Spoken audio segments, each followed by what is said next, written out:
Motion moved.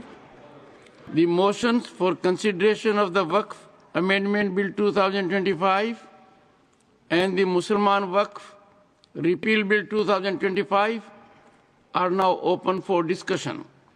I now call upon the members whose names have been received for participation in the discussion. Dr. Syed Nasir Hussain. 20 minutes.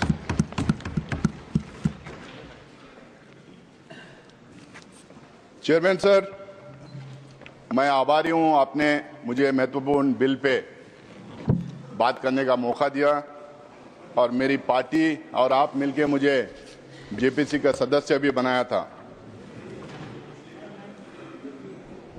कल लोकसभा में जितनी भी बहस हो रही थी मैं बड़े गौर से सुन रहा था। हमारे ऑनरेबल मिनिस्टर किरण रिजिजू जी ने काफी बातें वहां पे रखी, आज भी यहां पे रखी।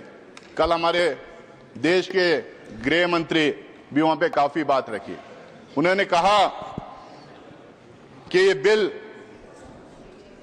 2025 का नहीं आता अगर 1995 का एक्ट और 2013 के अमेंडमेंट्स नहीं आते।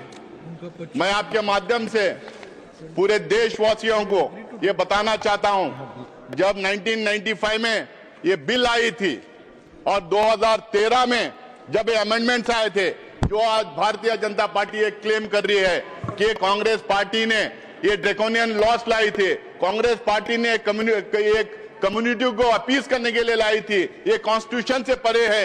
ये जो आज बड़ी बड़ी बातें कर रहे हैं और इसका बेसिस बनाए आज के बिल का, मैं इनसे पूछना चाहता हूं कि 1995 में आप क्यों इस बिल का समर्थन किए थे।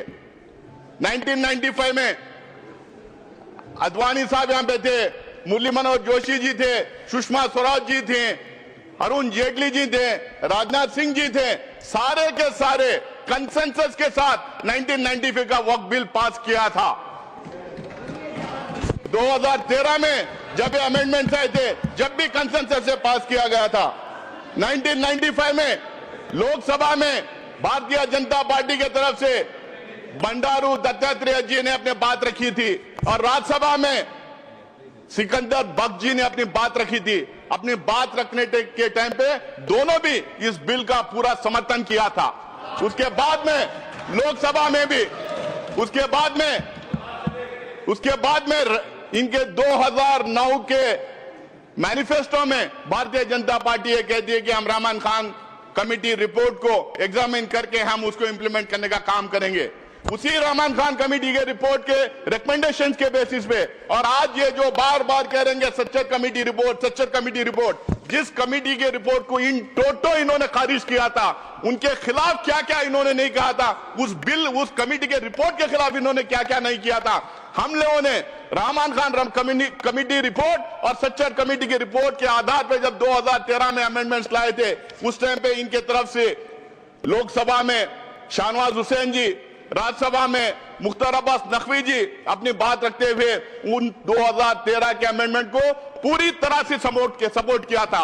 मैं इन लोगों से पूछना चाहता हूं, अगर ये ड्रैकोनियन लॉ था, अगर ये किसी एक कम्युनिटी को अपीज करने का मामला था, अगर ये कॉन्स्टिट्यूशन के परे थे, तो आपने क्यों सपोर्ट किया था?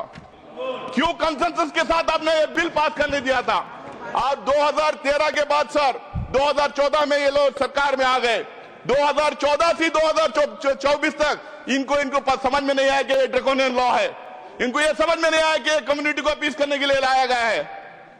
2024 में फिर ये बिल इनको 2024 में इनको याद आ गया, वक्फ बोर्ड ड्रैकोनियन लॉ है, कम्युनिटी को अपीज कर रहे हैं। 2024 में याद आया।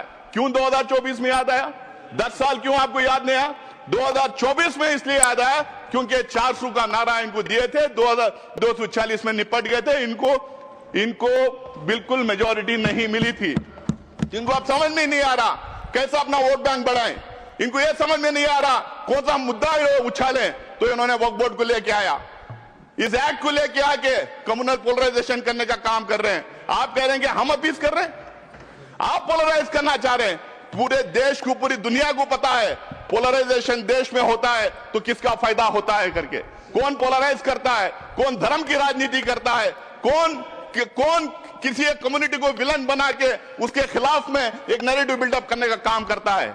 और ये पूरी बिल मैं दावे के साथ कह सकता हूं और पूरे में तत्व के साथ, लॉजिक के साथ यहां पे अपनी बात रखूंगा, ये बिल टोटली फॉल्सिटी पे है, ये मिस इन्फॉर्मेशन कैंपेन पे है, एक नैरेटिव बिल्डअप करने की पिछले 4 महीने से 6 महीने से कोशिश की गई है। इसमें सिर्फ ये नहीं, पूरा गोदी मीडिया लग गया इनके सपोर्ट में, इनका जो फेक फैक्ट्री है बीजेपी की, जो आईटी सेल है, पूरी लग गई ये कह रहे मिस इन्फॉर्मेशन फैलाने में। मैं इनके सारे जितने ये मैं भी जो बात किया मैं आपके सामने यहाँ टेबल पे रखता हूं सर। आप कह रहे हैं, आप रिजिजू कह रहे हैं कि हम ट्रांसपेरेंसी लाएंगे, गरीब को मदद करेंगे, हम वक्फ बोर्ड को ताकत देंगे, हम वक्फ बोर्ड को शक्ति देंगे।